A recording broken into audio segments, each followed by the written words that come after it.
Can you hear me? Yes. ID. KPC 897504C. Can you move your head?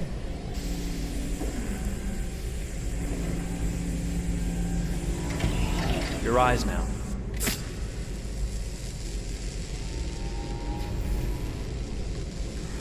Cervical and optical animation checked. Now give me your initialization text. Hello. I'm the third generation AX400 android. I can look after your house, do the cooking, mind the kids. I organize your appointments. I speak 300 languages, and I am entirely at your disposal as a sexual partner. No need to feed me or recharge me. I'm equipped with a quantic battery that makes me autonomous for 173 years. Do you want to give me a name? Yeah. From now on, your name is Kara. My name is Kara. Initialization and memorization checked. Now, can you move your arms?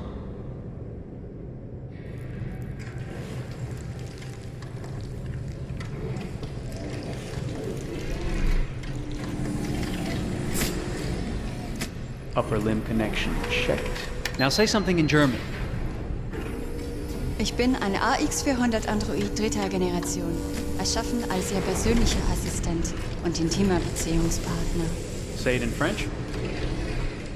Je suis un androïde de troisième génération AX400, conçu pour être votre assistante personnelle et votre partenaire intime. Okay, now sing something in Japanese.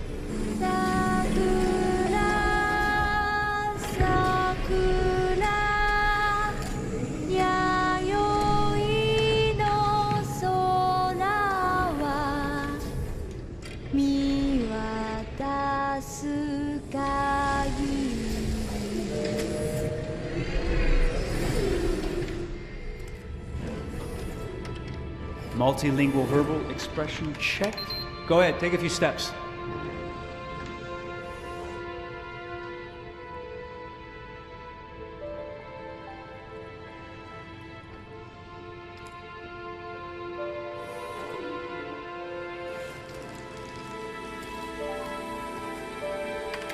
Locomotion checked. Great, you're ready for work, honey.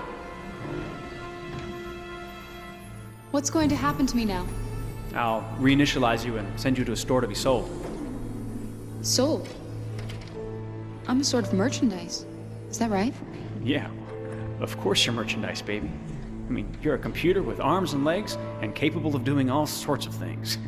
And you're worth a fortune. Oh, I see. I thought... You thought? What did you think? I thought... I was alive. Shit, what is this crap? That's not part of the protocol. More memory components going off the rails. Okay, recording. Defective model. Disassemble and check the required components. You're disassembling me, but why? You're not supposed to think that sort of stuff. You're not supposed to think at all, period. You must have a defective piece or a software problem somewhere. No, I feel perfectly fine, I assure you. Everything is all right. I answered all the tests correctly, didn't I? Yeah, but your behavior is non-standard. Please, I'm begging you, please don't disassemble me. I'm sorry, honey, but defective models have to be eliminated. That's my job. If a client comes back with a complaint, I'm gonna have some explaining to do. I won't cause any problems, I promise. I'll do everything I'm asked to. I won't say another word. I won't think anymore. But I've only just been born. You can't kill me yet. Stop, will you please stop? I'm scared.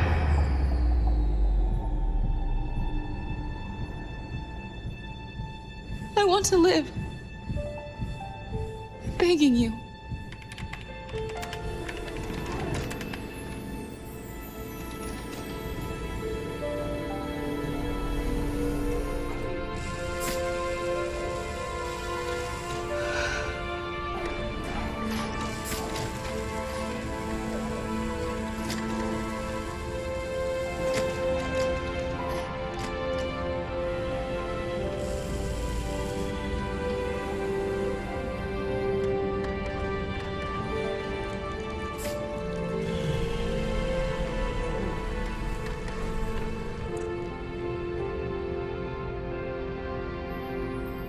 Go and join the others.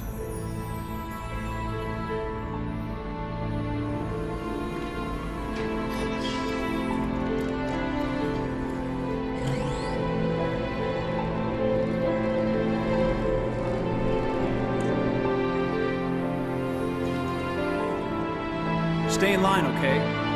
I don't want any trouble. Thanks.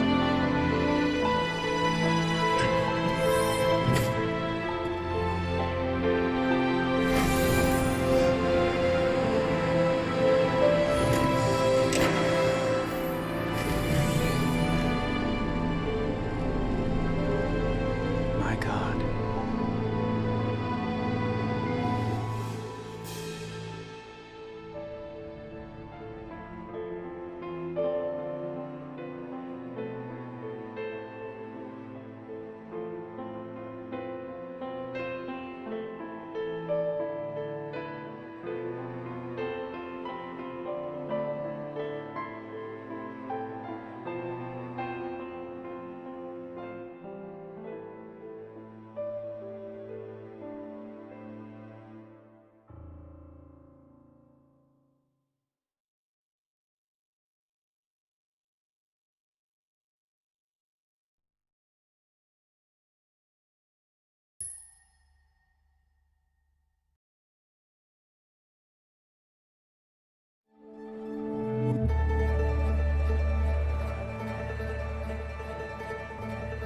Detroit. This is where it all began. The world's forge.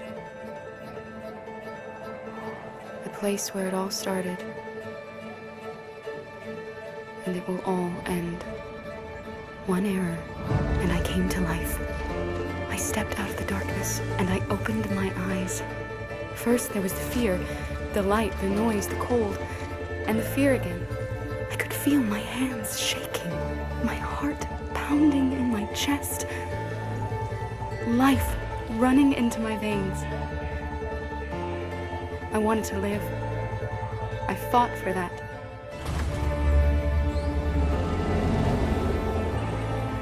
I had to find out what was outside. I had to see daylight, feel sunshine on my skin, wind on my face, to see the world, the colors, the smells.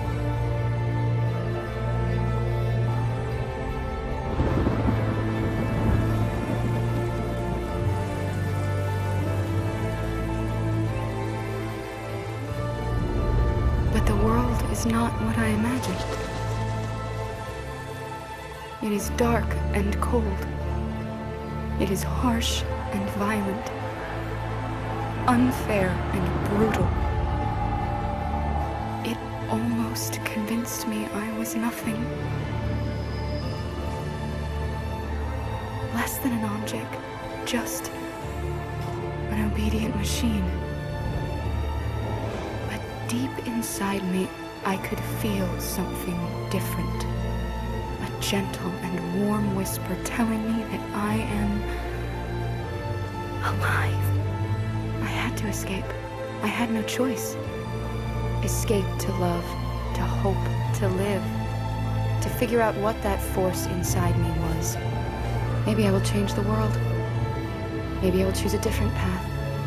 Now, it's up to me to decide. My name is Kara. I am one of them. This is our story.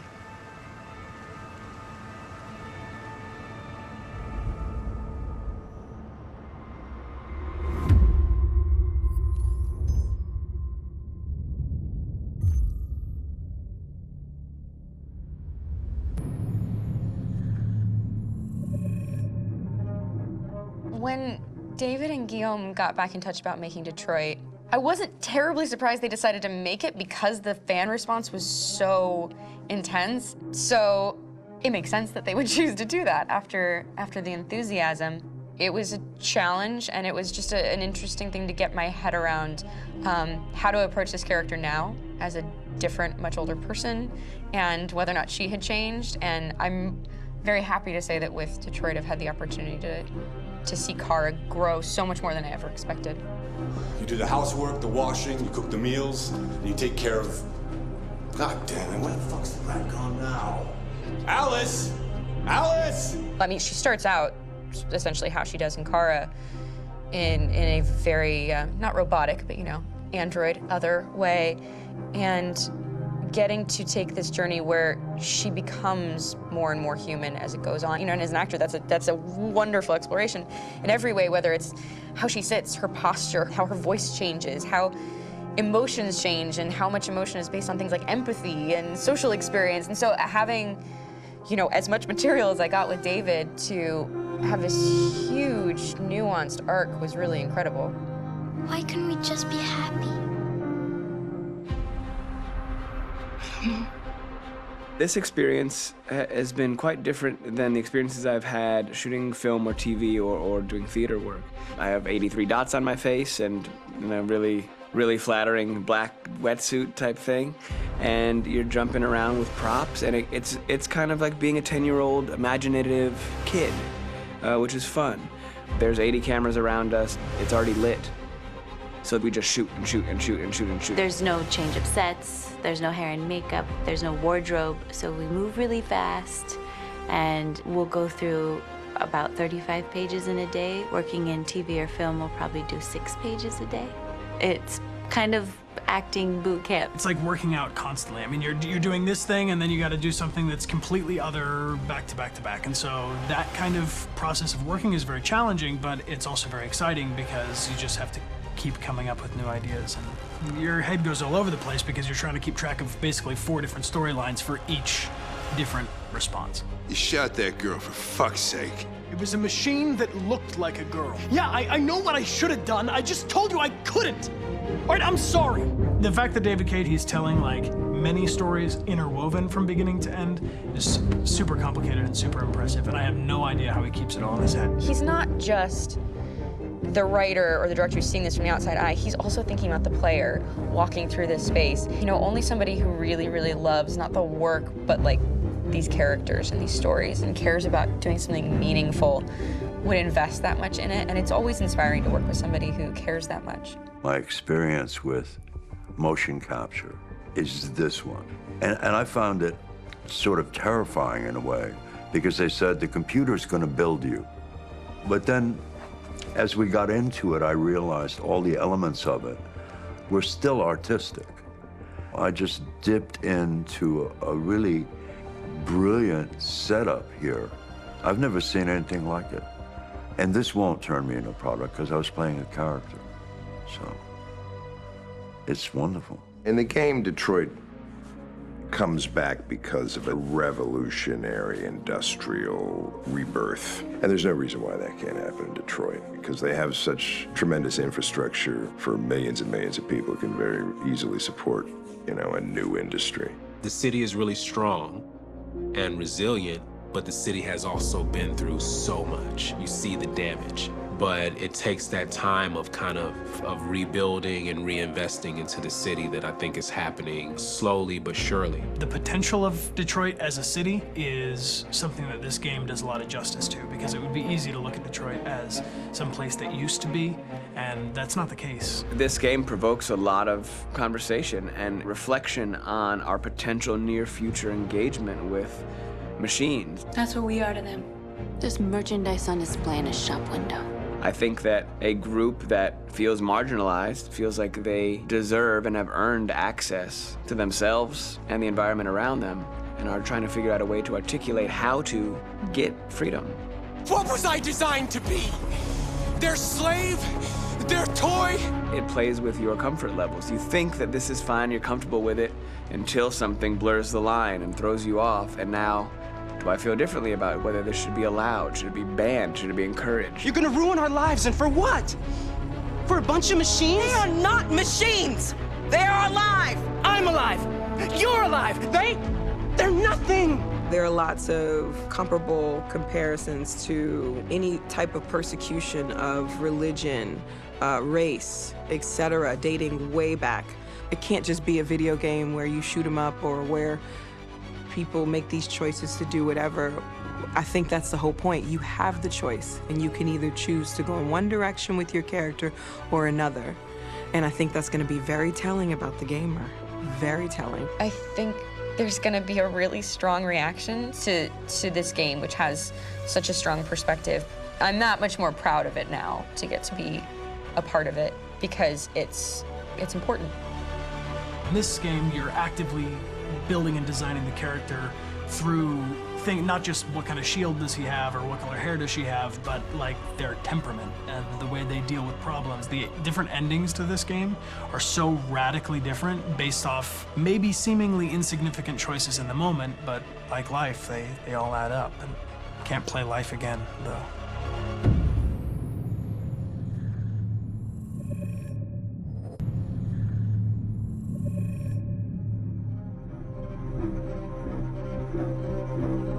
My name is Marcus. My name is Connor. My name is Kara. I am one of them. This is our story. I think who Kara is, or how I would describe Kara, depends entirely upon who's playing her, because you have the option to make her multiple different people depending on the choices she makes. But I think she does start out incredibly naive, incredibly innocent, and kind of hapless. I'm sure we used to be friends before I was reset. Maybe we can be friends again. She's a person who's characterized, I think, by empathy. She's a person who really, she just comes from her heart. You'll never leave me, right? Promise you'll never go. I promise. Kara, please! Are you okay? Are you hurt? Wait a minute, leave her alone! Kara, leave her alone! The really beautiful thing that I've had the gift to be able to do is to essentially build a person from the ground up, because that's what she's doing throughout the game. And with every experience she has and every person she meets, she's building, first emotions and then the sense of judgment. And it's sort of an exploration of what it is to be a human. Don't worry. Luther and I will be right here.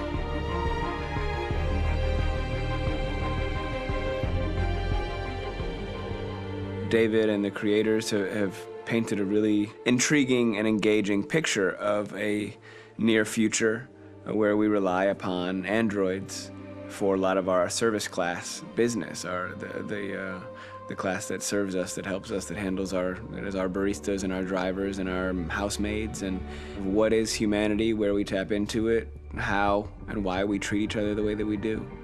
And my character Marcus has a really intriguing journey, becoming deviant, realizing that he actually has feelings and human qualities inside of him, and it's a really incredible ascension into becoming fully realized and coming to terms with what you actually deserve better than this in life. And not only do you want it for yourself, but you want it for your peers. We've come here to demonstrate peacefully and to tell humans that we are also living beings.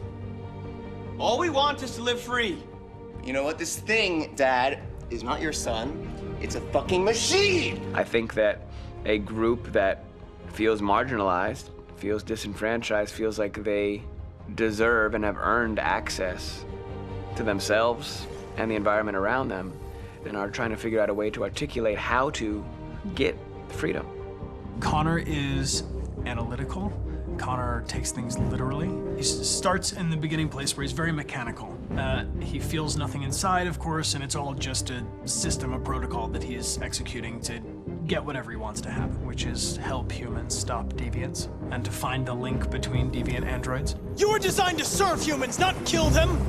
What was I designed to be? Their slave? Their toy? Just say, I killed him. Is it that hard to say? Stop it! Stop! But of course, over the course of the story, and depending on the player's choices, Connor can grow in many different ways. He can deviate from that procedure or not. The moment of truth, Hank. Am I a living being? Or just a machine?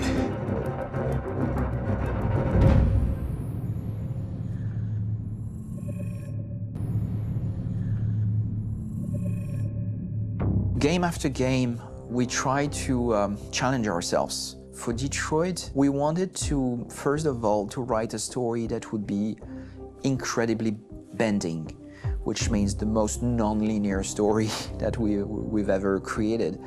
And we wanted really the player to have the possibility to change the story, change his own journey. When you're writing at Quantic, you're writing for an interactive medium.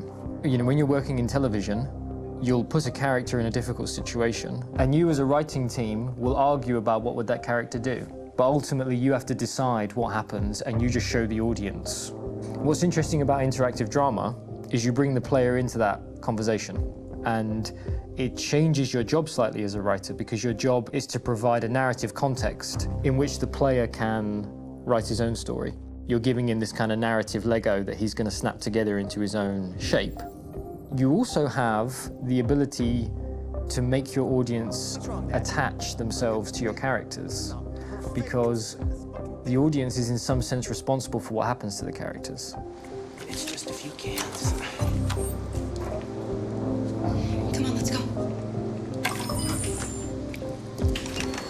We have some cash now. You used me to steal that money. How could you do that? I trusted you. What is a bit specific about this scripts is how large they are. If you take a film script, there are about 100 pages, but here we have to deal with a script that is between 4,000 and 5,000 pages. Everything becomes bigger because we don't just tell one story, but we tell all the possible stories that can be told within this narrative space. On Act 3, our final act, we have around 1,000 different scenarios, and every one of those scenarios has to be as interesting, as passionate, as strong, and as emotional for the player. We want every action that the player does, every interaction that is available to serve in telling the story, and help the player understand who his character is, and build that character moment to moment.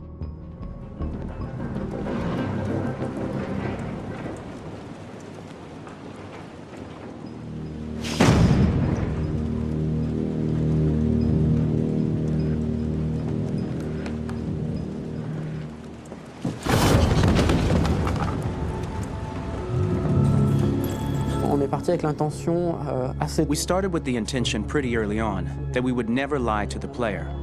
So we implemented a visible tree structure in the game that players can consult during a scene or at the end of it, which shows exactly what they did and what they missed. There are games out there offering world exploration. We offer narrative exploration.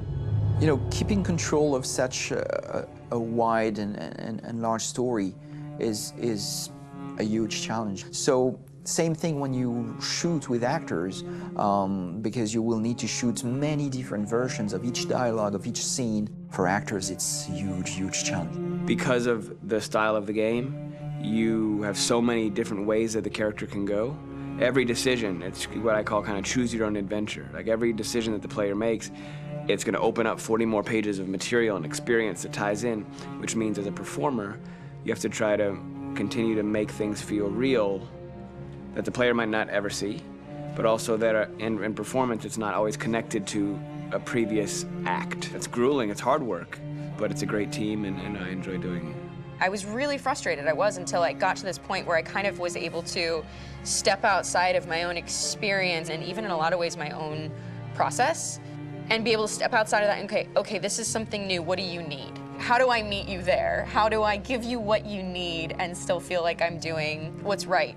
And once I did that, then all of a sudden it got really fun. It was much freer, and having to approach it in a new way and think about the player and think about how it serves them and what I'm doing for them or what I'm letting them into. It's really, I think, helped me grow in general.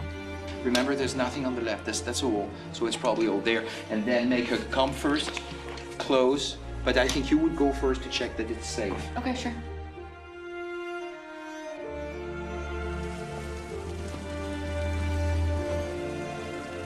The most enjoyable thing about working in performance capture on this kind of project is that if I shot a film, I would get to do one of these endings. I get to do so many different things as Connor. Your head goes all over the place because you're trying to keep track of basically 4 different storylines for each different response. What's the name of my dog? Buddy? Scout. I think it's Jack. I can't remember. So I worked with physicality a lot because it was a good way to anchor myself in these different rings of the tree. As the story grows out, I know where that is physically in my body, and then I can switch more continually on set, and it'll be entirely up to the player to determine what order those things come out and what they look like from a distance. Like if you're playing through it, the culmination of all of that will be their version of Connor. I'm faster than you, and I don't feel pain. You don't stand a chance against me. Listen, asshole. If it was up to me, I'd throw the lot of you in a dumpster and light a match to it. Tourner les scènes d'action à... Shooting action scenes at Quantic Dream is a real challenge, because these are scenes where the storytelling has to continue. It's not an action scene just to have a dose of adrenaline. The stunts have huge consequences on the rest of the story. It's really a moment where we implicate the player and tell him that the choices he makes during an action scene will have a direct impact on the evolution of his story. Mon plus grand défi sur Détroit aurait... My biggest challenge on Detroit has been managing the large number of animations that we received from motion capture. Detroit features more than 37,000 animations, which is a huge amount to handle on a daily basis. Donc il faut prendre conscience que... You have to realize that the player, in his first playthrough, will miss certain scenes. This also means that we had to think of, conceive, and produce all the potential story paths. The characters' costumes, the places, day or night, the weather. Did the character get shot in the shoulder? Did he get injured? All this consistency forced us to produce a lot of graphic assets in order to, quite simply, allow the player to have true continuity throughout the story. Honestly, we were even surprised by the challenges that come with such a big tree structure. And we did our best to guarantee quality across all the game and make sure that whatever path you choose within this narrative space, you will have an equally good experience.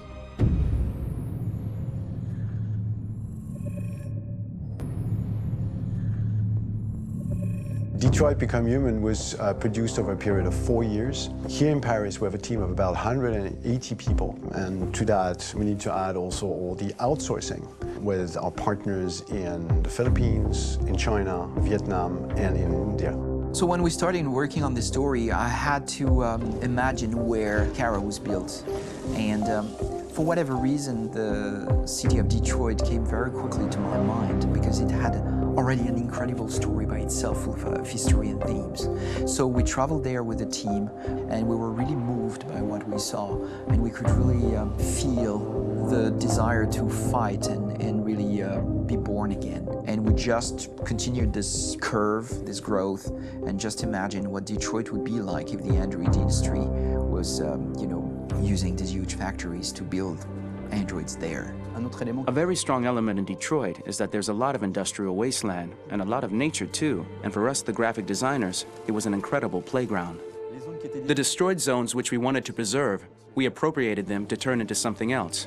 Then in the areas that needed to be rebuilt, we were able to imagine our Detroit of the future. We didn't want to make a science fiction universe, but a world of anticipation. If we chose science fiction, we could have imagined flying cars, extraterrestrials, but those things are very far from our current everyday life. Anticipation is more about gleaning from our contemporary reality, the one we know, because Detroit is set in 2038, and 2038 is tomorrow. The difficulty we had was sticking to reality. That is to say, technology becoming more and more invisible, a lot more elegant, and at the same time, making it visual. So all the computer equipment, autonomous cars, we simply had to invent. They are in fact very technological objects, but at the same time remain very credible and ingrained in reality.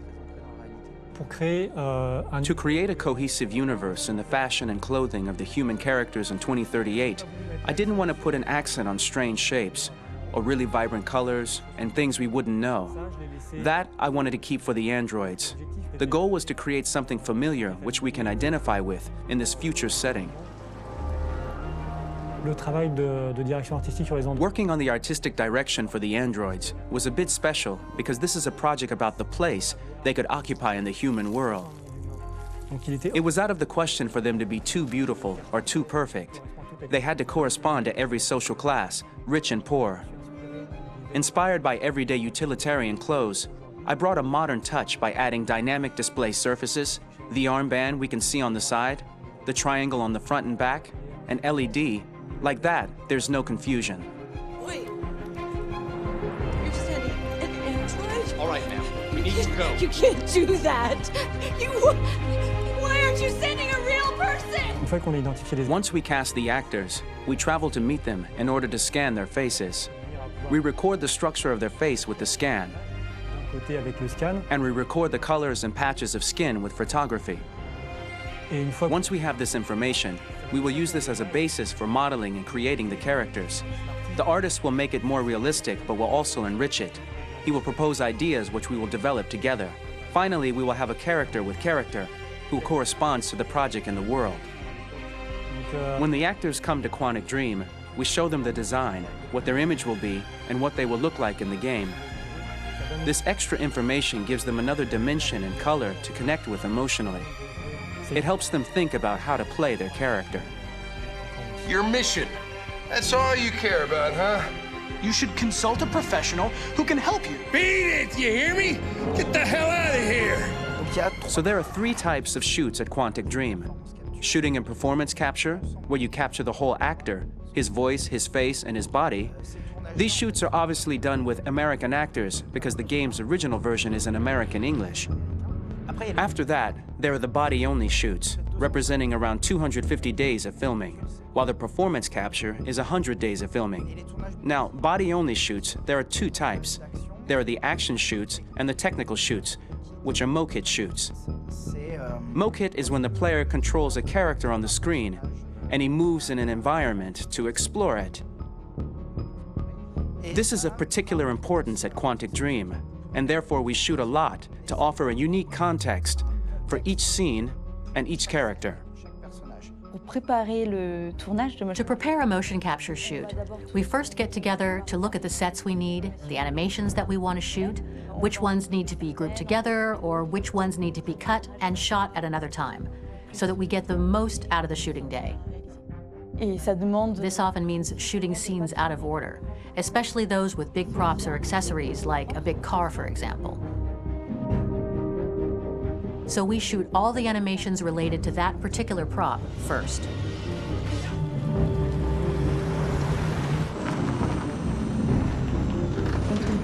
The biggest challenge for the mocap team was shooting a Spider-Man mokit. We had to build a wall and attach an actor to a harness with cables so we could pull him up and render him climbing.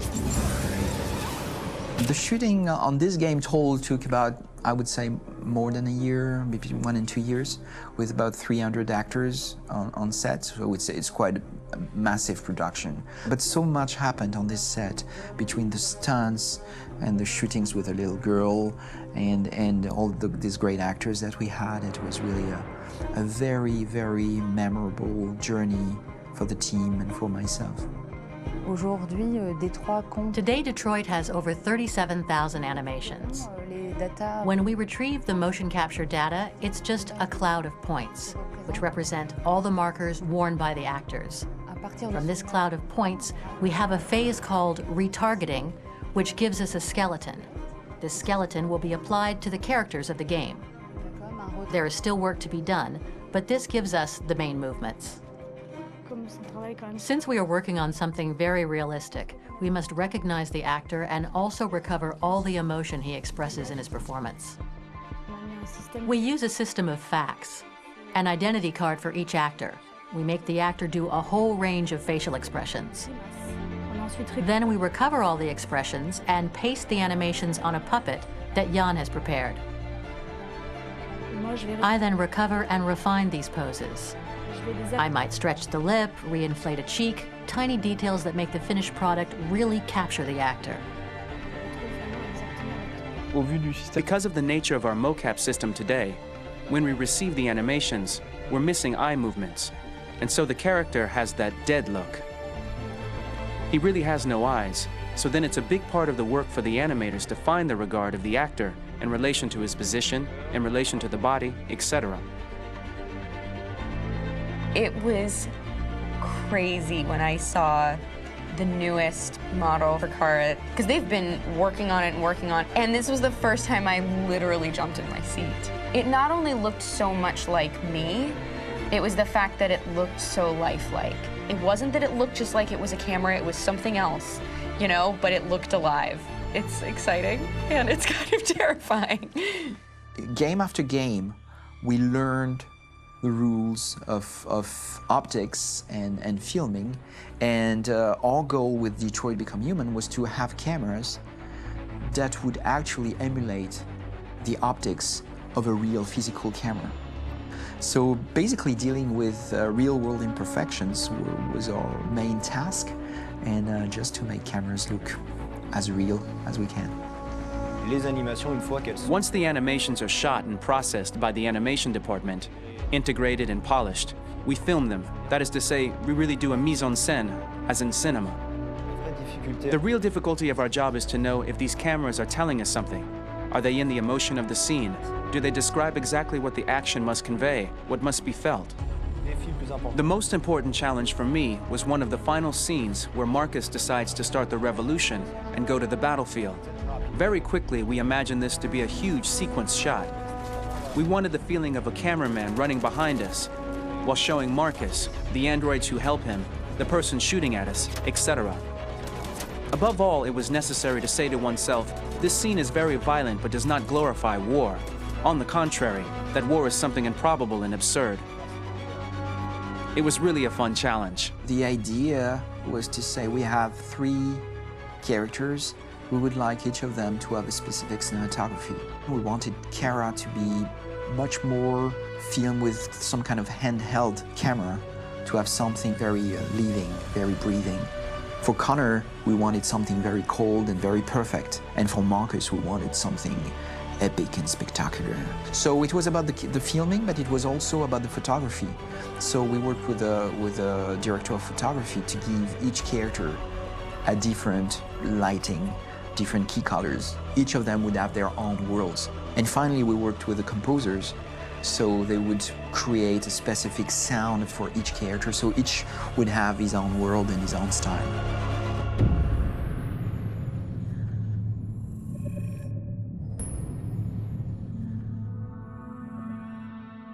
For the soundtrack of the game, we tried to be very close to what is done in film. We were constantly asking at each place in the game, why are we putting music here? What is it going to say? So we focused the music on bringing emotion, which is interactive and supports the character's arc. I'm sorry, honey. I'm sorry. I'm sorry. You know I love you, don't you? You know I love you. We make games that are very narrative. We're really into interactive drama, so the soundtrack also had to go in that direction, supporting the 3 characters' very different stories.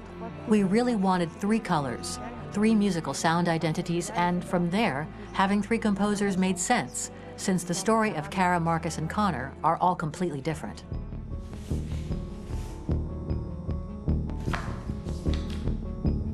You recognize him? It's Carlos Ortiz. For Connor, we wanted a soundtrack that could be very cold and very mechanical, very machine-esque somehow. For Kara, we wanted a soundtrack that would be very moving and emotional. It was about the quest for identity, but it was also a journey about love and empathy. And for Marcus, we wanted something epic, something that would really represent the grand aspect of his quest. And we were very fortunate to find 3 incredibly talented composers, and working with them has been a dream, honestly.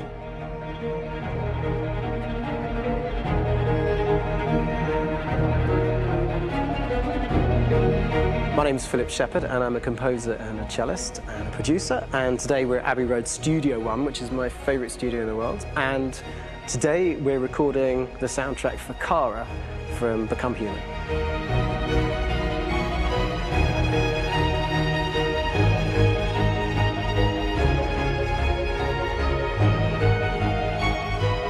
So when I compose a big project, I often travel just to kind of get out, and get some fresh air and some inspiration. And I go hiking and traveling in Montana a lot. I had a log fire in the room that I was staying in, and the flames were kind of making absolutely direct music. And it became the basis for Kara's theme, and it sounds something like this.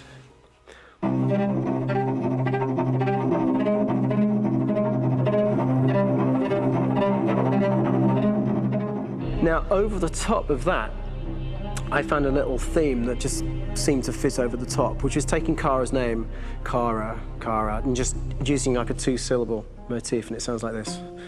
We're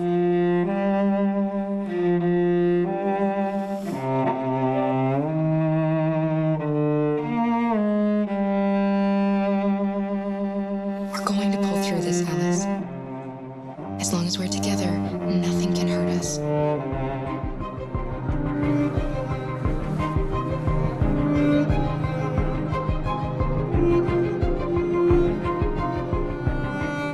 time that's fitting over.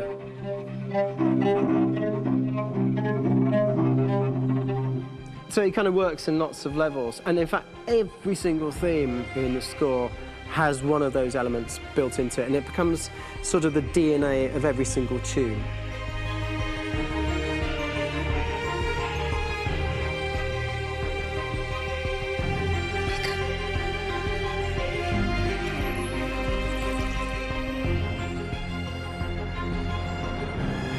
For me, writing this theme for Kara, I actually had to tap into what it feels like to be a father to daughters.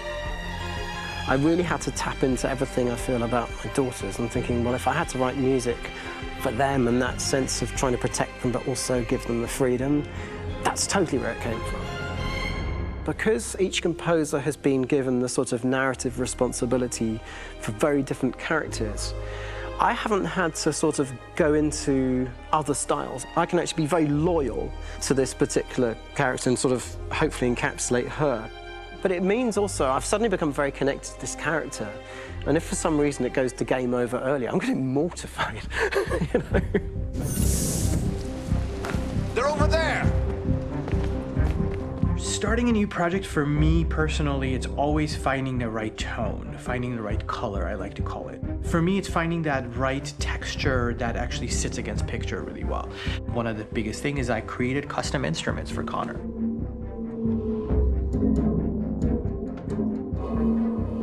I pulled out all my vintage synthesizers to be able to capture this robotic person, if you will. My approach to all of these custom instruments is that I hear the sound in my head. And either I could just come into the piano and just be like, all right, so I'm gonna just get on the computer and just create it. I rather be able to play these instruments physically. Oh, that's nice. You can do the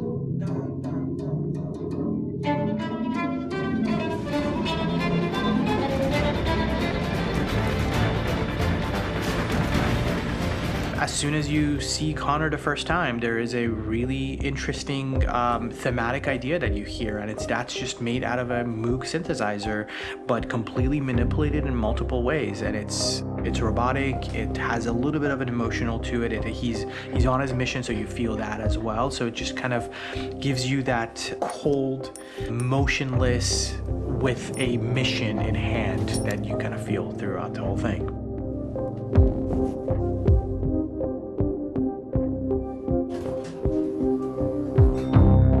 Because the music evolved, one of the things that I was very weary and I was very kind of focused on was the way that the music has to evolve. So my idea behind it was that Connor is a singular android that could at any point become a deviant or could actually stay as an android. So I created a more or less an Connor theme, and then I was able to just manipulate it in different aspects of it. Is everything okay, Lieutenant? Chris was on patrol last night. He was attacked by a bunch of deviants. I'm a human being writing for a robot, and throughout Connor's journey, he meets someone, he meets a partner. So how do you deal with a robot feeling? And I've met a partner that I'm gonna work with, or all of a sudden he sees a dead body. Does this robot have an imagination? Does this robot have a feeling? And if yes, how do you translate that into non-emotional music? So it basically at any point I was just like, I can't do this, and then I just do it. Property was damaged and fires continue to rage in several major districts across the city. Some people are asking, have androids become a threat to our security? When I first started really digging in on Marcus, the one thing that I really tried to capture was the transformation process. You know, Marcus is this android that evolves over the course of the game and really goes from kind of figuring out that he's more than just an android. You know, he's starting to develop kind of a human soul in a way. Try to imagine something that doesn't exist, something you've never seen. Now concentrate on how it makes you feel and let your hand drift across the canvas. The other side of Marcus that I really latched onto was that he almost became a savior for a lot of the other androids in the game. So when I started developing the theme for Marcus, I really made it like a church hymn.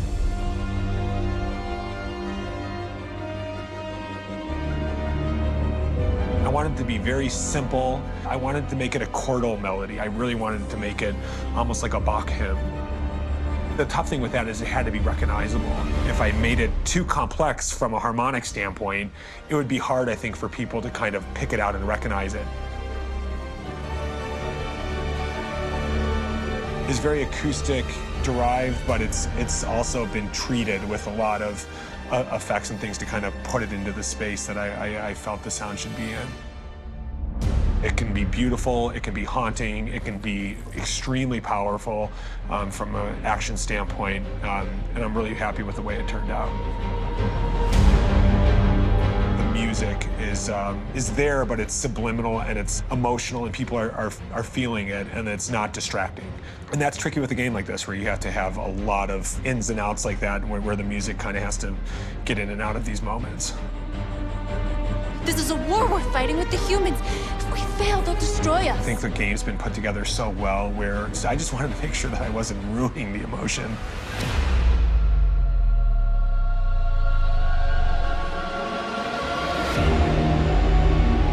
I gotta be honest, when we first started on this path, I said, oh man, this could be pretty messy, you know? I mean, it could feel disconnected, but I mean, it's amazing how they really guided us and got us to really kind of all be in the same world, but at the same time feeling completely different. So it's really gonna stand out and kind of be one of those games where people are really gonna notice the music and kind of how it was crafted, and, you know, and all the hard work that went into being able to pull it off in a graceful way.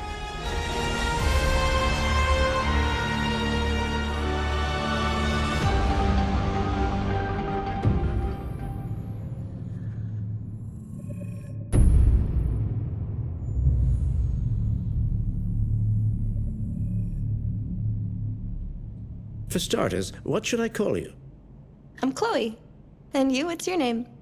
Oh, John. My name is John. Delighted to meet you, John. Could you tell us a little about yourself and what you can do, Chloe? Of course. I'm the first personal assistant built by CyberLife. I take care of most everyday tasks like cooking, housework, or managing your appointments, for example. And I understand you're the first android to have passed the Turing test. Could you tell us a little more about that? I really didn't do much, you know. I just spoke with a few humans to see if they could tell the difference between me and a real person. It was a really interesting experience. But this is the first time in history that man has created a machine more intelligent than himself. I gather your brain can perform several billion operations per second. Is that right? Absolutely. But I only exist thanks to the intelligence of the humans who designed me. And, you know, they have something I could never have. Really? And what's that? A soul.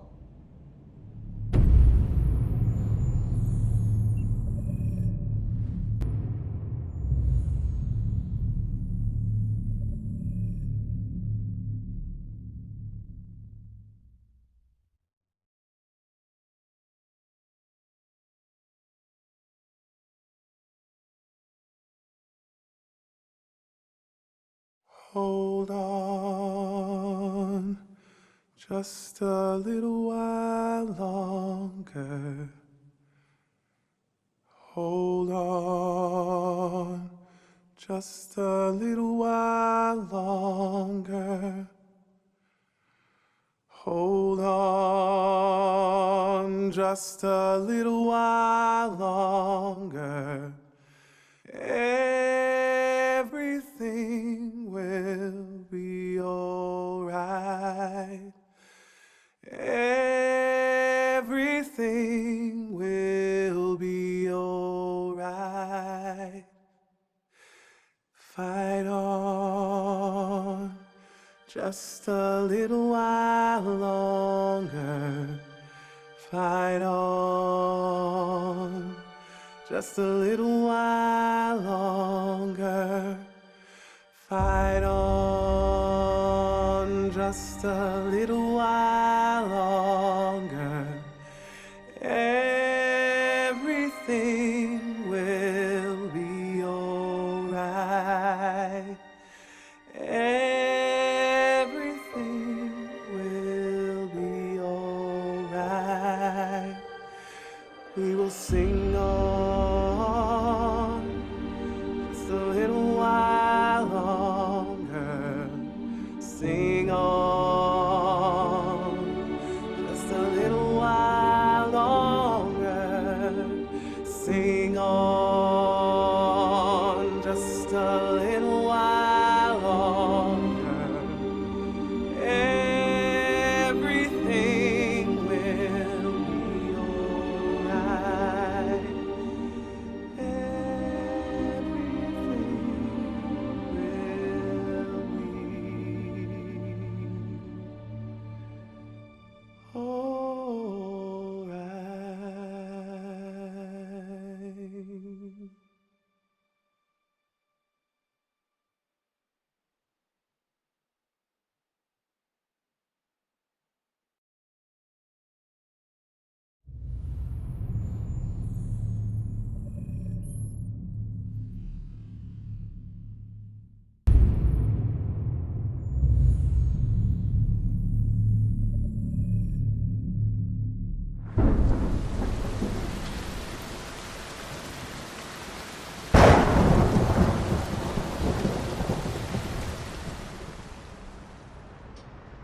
Rock-a-bye baby in the treetop.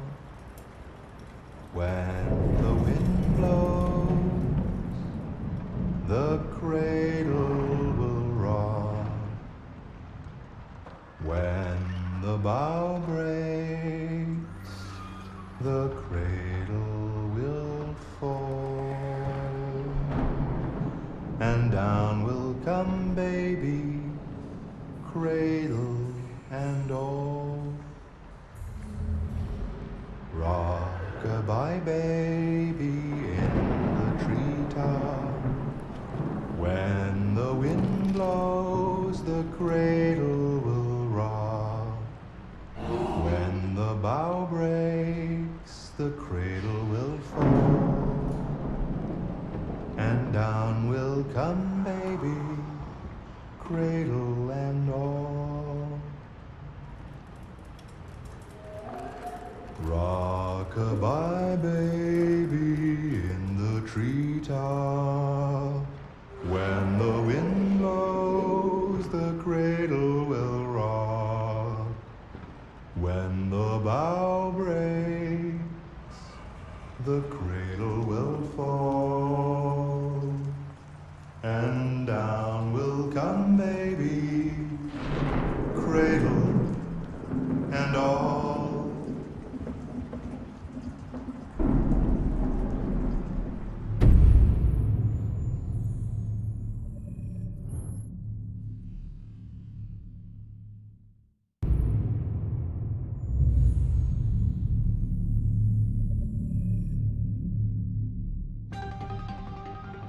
In the space of a few years, androids have completely transformed the world in which we live. By letting androids into our homes and factories, the CyberLife company has made them everyday technology. The founder of CyberLife, Elijah Kamsky, is a very discreet man. Despite being the CEO of the highest valued company in the world and being voted Man of the Year by Century Magazine, he remains a mystery for most people. That's why we at KNC are so excited to be here as CyberLife opens its doors for the first time. Elijah Kamsky, could you please tell us where we are? Certainly, and welcome. We're currently in CyberLife's production center in Detroit, where all models are designed and manufactured. More than 10,000 androids come off the production line every day.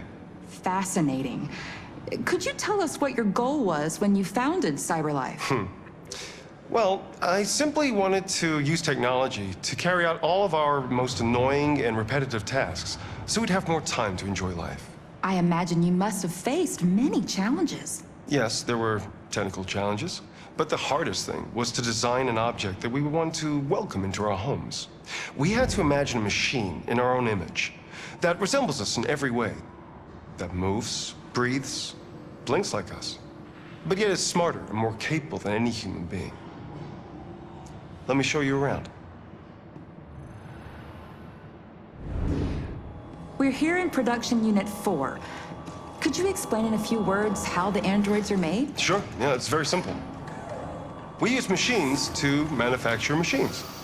The removable parts are assembled on a production line, and then we apply a synthetic skin to the whole body.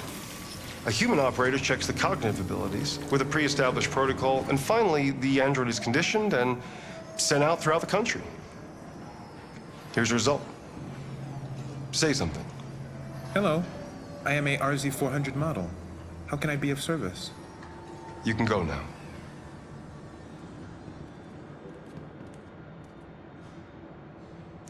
Our androids are already replacing humans in many fields. For example, they represent more than 80% of all university professors and 63% of all medical staff.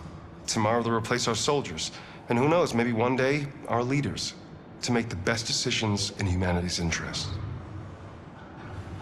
Come on. Replacing humans with machines has led to record unemployment of 28%. What do you think about the situation? Okay. The first steam engines also caused an increase in unemployment. But no one today would imagine turning back the clock. Artificial intelligence makes everyday lives easier. Nothing can stop progress. What's happening here is inevitable. These days, more and more people choose to live with an android rather than another human being. Does this development worry you?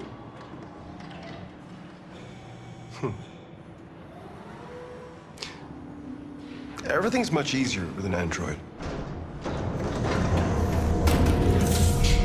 They obey your orders without ever complaining.